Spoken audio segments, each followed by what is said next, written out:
אתה אדוני אלוהינו מלך העולם, שהכל נהיה בדברו.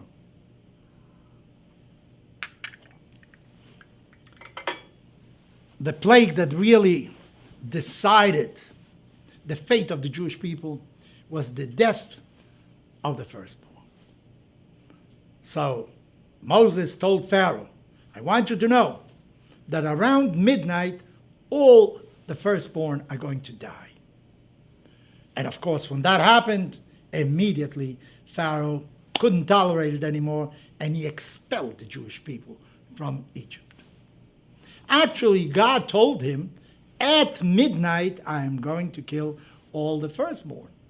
And Moshe told Pharaoh around midnight, more or less around midnight. Why did he change God's instruction? Well, our rabbis say, well, maybe felt Pharaoh wouldn't understand very well, or whatever it is. Why did he change it? So they say the following.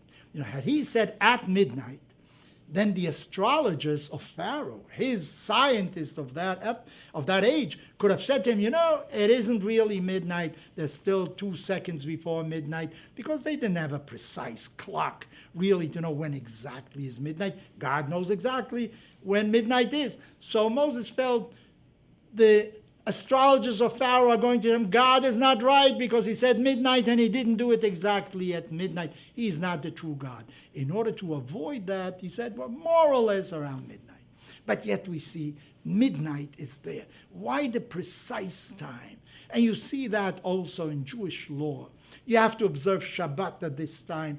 Many things have to do with a time ingredient. Why do you have this axis of time in everything that we do?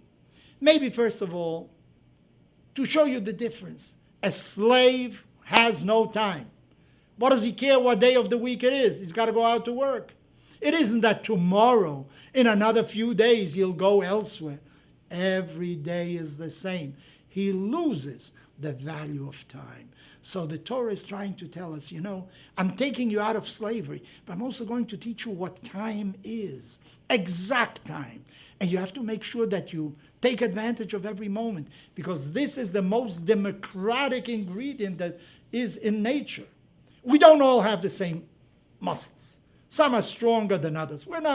Don't all have the same intellect.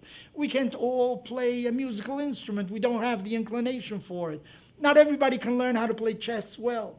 When it comes to time, time is democratic. It is equal for every person in the universe. So what you have to do is, Limnot Yameinu Kein Hoda.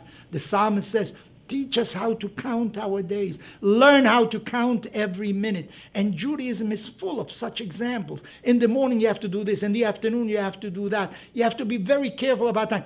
Don't be careless when it comes to time. My late brother was a physician. And he was several years older than I am.